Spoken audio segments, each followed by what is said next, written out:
In today's video, I'll be sharing my top 50 best VR games for Meta Quest 3 and Quest 3S, and these are the games I feel reflect the best the platform has to offer right now. And if you use code GTVR, you can save 10 or even 20% on every Quest game available on the Quest store. If you enjoyed today's video, please remember to hit the like button as this really helps exposure of the video, and get subscribed as we near the colossal 100k subscriber mark. And as always, let me and others know your favourite VR games down in the comments. In at number 50, we have Synth Riders, which is some of the best music in any VR rhythm game I've ever played. So much so that I actually have some of the music in my Spotify playlist. It's very easy to pick up and play, but on the harder difficulty levels, it can be hard to master. It's got a very impactful visual style, and it feels fantastic when you get into the flow of a song. There's tons of tracks and a mixed reality mode and very competitive leaderboards. In at number 49, we have Gorn 2, and it's not often a sequel outshines the original, but Gorn 2 does exactly that, and I absolutely loved playing this right through to the end credits. It's a physics-based brawler with some really imaginative and over-the-top brutal weapons, plus there's lots of environmental tools to use during combat. In at number 48, we have the Room VR A Dark Matter, and I think this is an absolute gem when it comes to escape room games in VR, dropping you into 1908 London as a detective, and you are hunting down a missing Egyptologist. You'll unravel cryptic rooms packed with puzzles, eerie gadgets and weird contraptions, but there's also some really clever use of scale in VR, making this, for me, an essential Quest game. In at number 47, we have Triangle Strategy, and I absolutely loved reviewing this one because I'm a huge fan of Square Enix. Triangle Strategy is a little bit of what you expected, but a lot of different stuff too. It's obviously a turn-based game, and if you've played Final Fantasy games, you will immediately feel at home with how you approach the combat. But what I really love is the team management and the scale and the size of the battles, and I think the retro pixel art style looks fantastic in VR. In at number 46, we have Resist. You get to swing from futuristic towering skyscrapers and battle deadly enemies as you fight to free the city from the evil that consumes it, using a kinetic swinging system that makes you feel like Spider-Man, with some intense gameplay and a pretty cool story, plus some nice Quest 3 enhancements. In at number 45, we have Titan Isles, and this is a single player and 4-player co-op action adventure bullet hell shoot 'em up where you take on colossal Titan style bosses. Players can select from 4 different exosuits: Storm, Hunter, Goliath and Blink, and these all offer unique weapons, upgrade paths and traversal abilities, making the game completely different to play every time. In at number 44, we have the absolutely gorgeous Moss Book 1 and 2. You get to play as a very sweet and lovable mouse called Quill, and the game is laid out sort of like a gorgeous diorama with puzzles, platforming and combat. Moss is a timeless and unforgettable VR experience which I think everyone who's played it would recommend, and the sequel is just as good as the original, and it even introduces a new character to mix up the action. In at number 43, we have Tetris Effect, and if you've ever enjoyed playing Tetris on the Game Boy,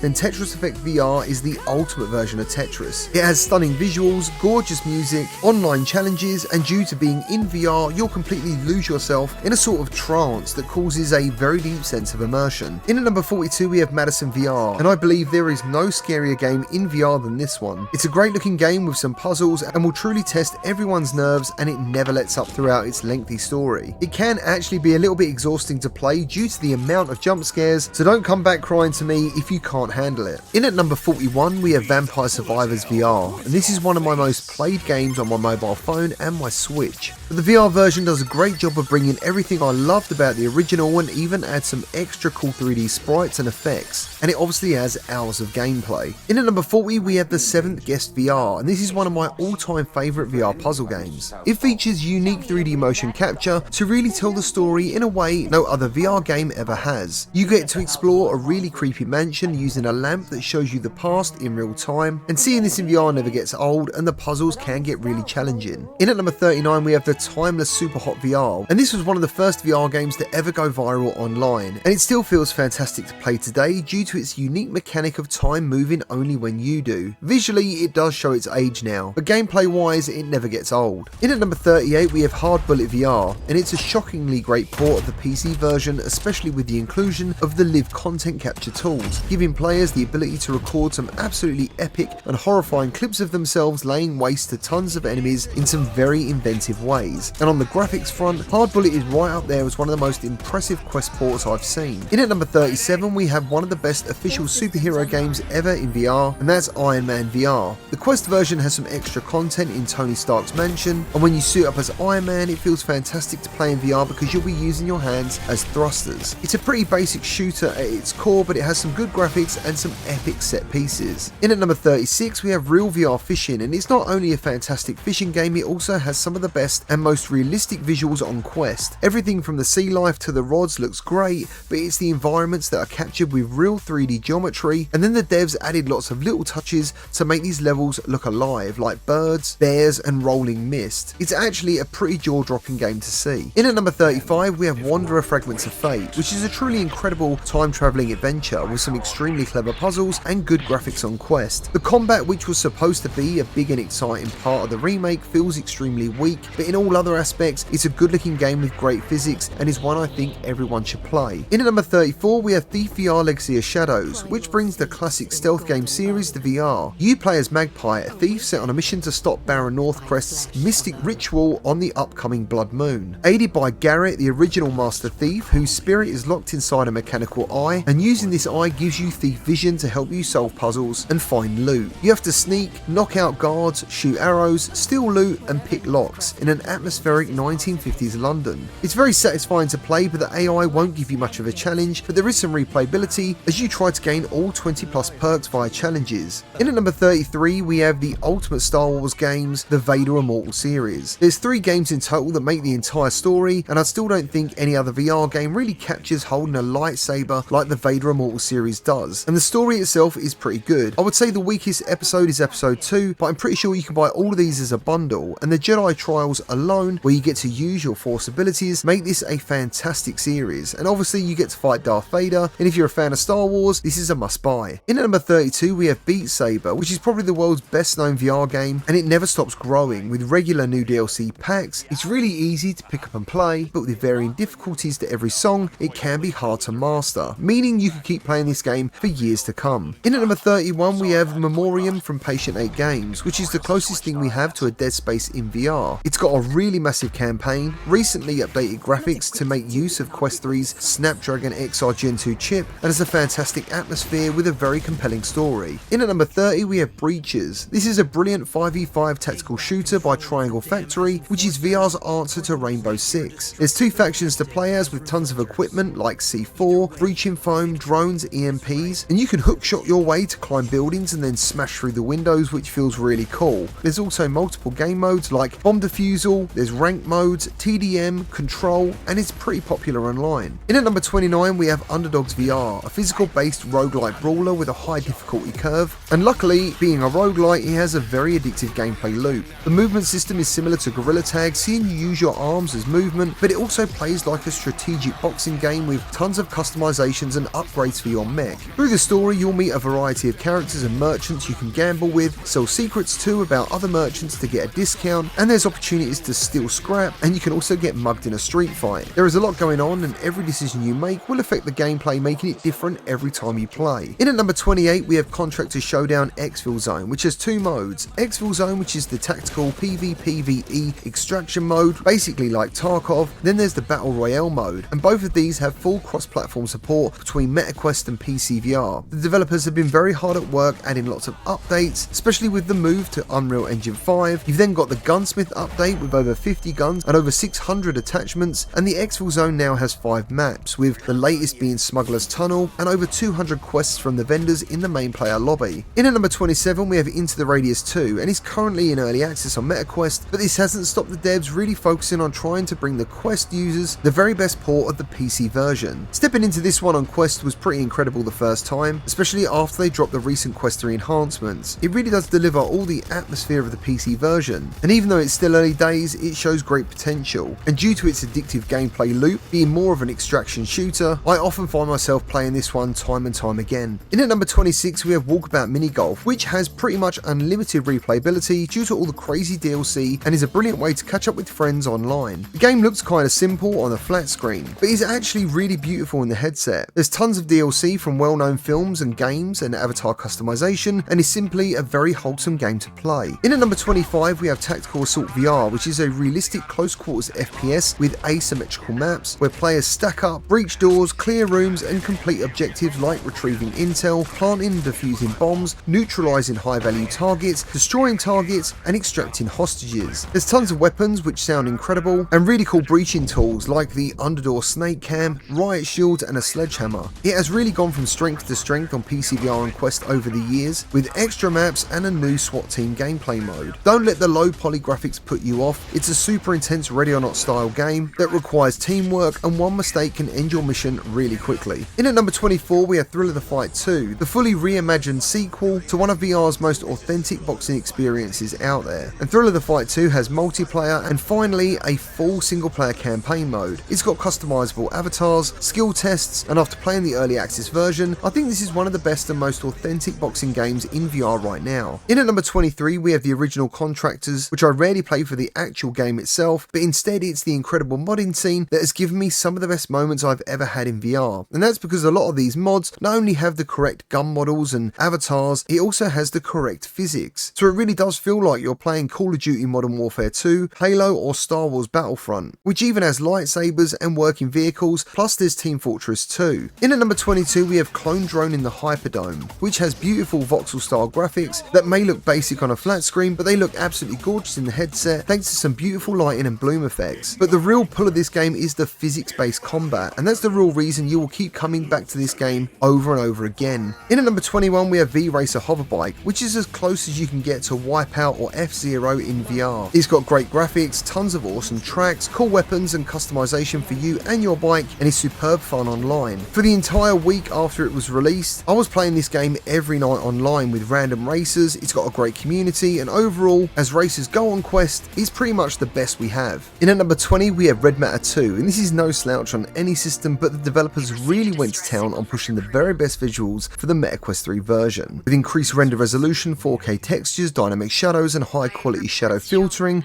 and not only does it look fantastic, it's a really cool game too. Red Matter 2 is an eerie sci-fi puzzle adventure, which some people may find a little slow paced, but personally I absolutely loved it. In at number 19 we have Skydances Behemoth, which takes a stab at bringing Shadow of the Colossus to VR. The combat physics are brilliant, and when it comes to the graphics, I was definitely impressed on Quest 3. It's not the perfect game, but there's seriously nothing else like it in VR. The grapple mechanics are excellent, especially when it comes to the Behemoth encounters. It really does hold its own in comparison to PC and PSVR 2. In at number 18 we have Into Black, which is a highly underrated game and was a brilliant surprise for me back in 2024. It's got so many elements of games I like, including Deep Rock Galactic with a sprinkle of No Man's Sky, and it looks absolutely brilliant on Quest 3. With a super smooth frame rate, extremely bold colours and some crazy environments. The voice work is excellent and features the same voice actor who plays Codsworth from the Fallout series, and overall it's simply nothing short of excellent. In at number 17 we have Arizona Sunshine 2, and is a fantastic sequel to one of the most well-known zombie games ever in VR. It's literally an upgrade in every single way to the original, and with the inclusion of Buddy, your canine companion, he is what makes this game super special. He can attack zombies, collect items, and overall makes the single player experience really unique. The variety of zombies and the sheer amount of them inside the headset, especially on the hardest difficulty, is pretty special to see. And if you're looking for quite a serious zombie survival experience, I would look elsewhere, but if you're looking for a fun apocalypse style FPS that doesn't take itself seriously and is super fun in co-op, this is the game for you. In at number 16 we have Zero Caliber 2, and the developers X-Real have really nailed a fantastic, lengthy single player campaign for VR. It's full of fantastic set pieces with over the top explosions, tons of weapons that feel great to use, and all of these weapons have lots of customizations, and there's a very diverse weapon modification system where you can change your weapons up on the fly, making it an awesome game to play in VR, plus you can play the entire game in co-op. In at number 15 we have Ghost Tabor, and is easily the best and most popular VR extraction shooter we have right now, and really leans into the trust no one aspect, which keeps players coming back time and time again. The developers Combat Waffle have been non-stop pushing updates with some really cool DLC, including the new Splinter Cell DLC. It features 50 plus modular weapons, limb damage, meds, bosses, airdrops, vendor machines and crafting. And the most recent update included dynamic weather, which is a complete game changer. In at number 14 we have Dungeons of Eternity. Team up with up to 3 friends and take on never-ending procedurally generated worlds and challenges filled with a variety of enemies and level ups to unlock a seemingly endless amount of weapons to make your character stronger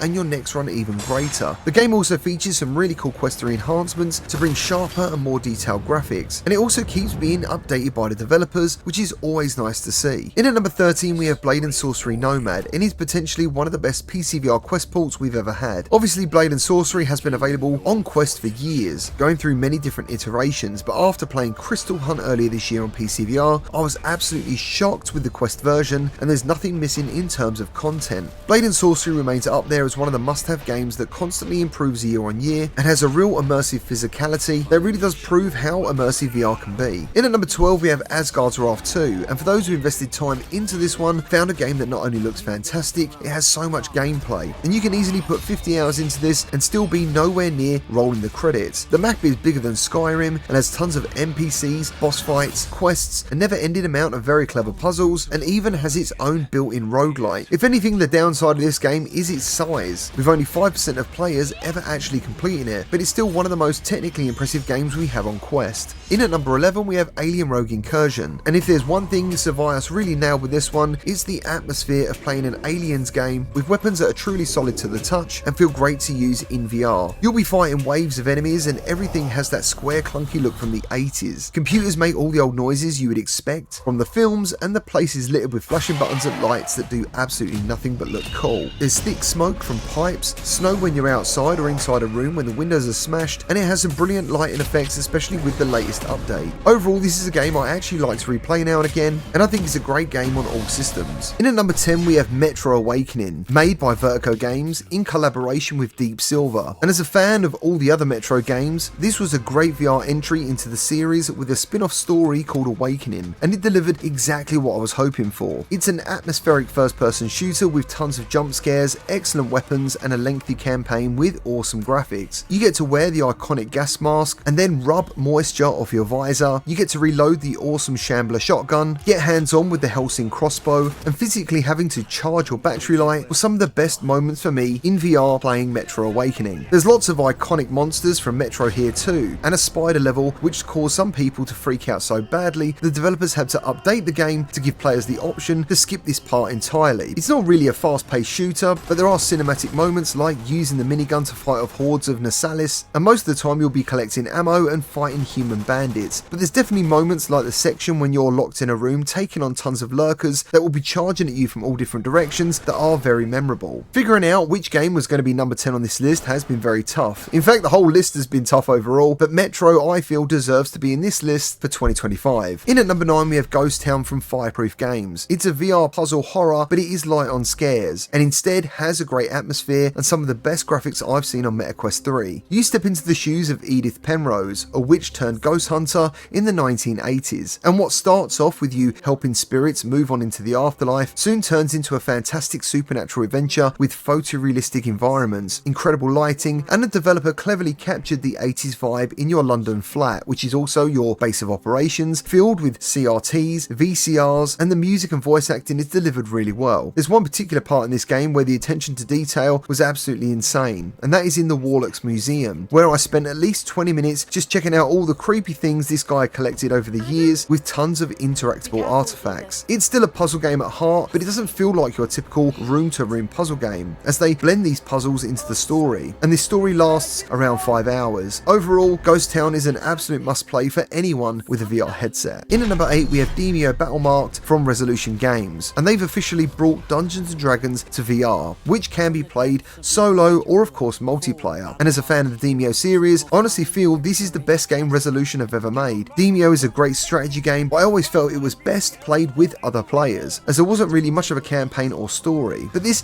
definitely isn't the case with Battlemarked. The inclusion of Dungeons & Dragons gives you epic places to visit, lots of characters with tons of well-acted voice dialogue, and an actual story with multiple locations to visit which can be done in any order of your choosing. There's multiple storybooks to unlock, and for the first time character customization. You can pick one of the 7 to 8 adventurers to then invest XP that you get from playing the game into progression of that character, and then unlock or improve their abilities. The graphics are lovely with some nice environment animations, and overall it's been a massive and welcome surprise to an already stellar VR game lineup on the MetaQuest. In at number 7 we have the MetaQuest version of Arken Age, and it's up there as one of the best PC VR and PSVR 2 ports to a standalone device I've ever seen. Arken Age has excellent VR mechanics with full body presence, and everything feels solid to the touch. You embody a lean, muscular alien warrior on a mission to save a planet and its inhabitants from the invading Hyperion army, uncovering a story through memories with gorgeous environments and excellent music. The combat is engaging and rewarding, blending shooting and physical attacks, deep weapon customization thanks to the many mods and blueprints you'll find on your adventure, and all of this fuels your progression through the 6 to 8 hour campaign, which also has some boss encounters and a new game plus mode for replayability. There's some light like platforming and puzzles and secondary objectives. There's also a handy fast travel and hidden relics for bonus gear like the Ritual Dagger. It's got great performance with no asynchronous space warp and includes creator tools like the live camera mode, making this one of the best Quest games to play in 2025. In at number 6 we have Marvel's Deadpool VR, and this is Meta's flagship game for Quest 3 and Quest 3S, developed by Twisted Pixel for 2025. Deadpool delivers fast-paced, over-the-top action with colourful and violent comic book styling, featuring some epic cinematics, 5 boss battles, and 4 Mojo arena modes like Capture the Flag and Deathmatch, but this has a Deadpool-style twist. Your in-game combos charge a special meter, and when it's activated, you get access to epic weapons like Thor's hammer and Gambit's explosive playing cards. You obviously have Deadpool's regenerative limbs, there's some minor platforming, and tons of level-specific weapons, including Deadpool swords, guns, and outfits that can all be purchased via Mojo coins that you earn by streaming your over-the-top violence to Mojo's live viewers. It's a very straightforward A to B adventure, but it does include collectible comics, Marvel cameos like the epic Ghost Rider, and has an 8 to 10 hour campaign where you have to capture famous Marvel villains for Mojo's Deadly Game Show. When you use your special weapons, you're treated to some licensed 90s music, which is a great nod to the latest Wolverine and Deadpool film. Overall, Twisted Pixel knocked it out the park with this one, and it's definitely a must-have for Marvel fans. Since 2023, I've been using VR Rocks lens insert for when I use my Quest 3 and PSVR 2, mainly to avoid damaging the actual lenses, but they also filter out blue light. VR Rock also make custom prescription lenses, which is exactly what I recommend versus trying to wear glasses in VR. They clip into place and have never fallen out thanks to using a magnetic design, plus they have ultra slim frames so they won't affect your field of view. Basically, I use these every single day, and best of all, I don't notice they're even there. So if you click the link in this video description and use the code GamerTagVR, you'll save 10%, get some fantastic lenses, and support the channel.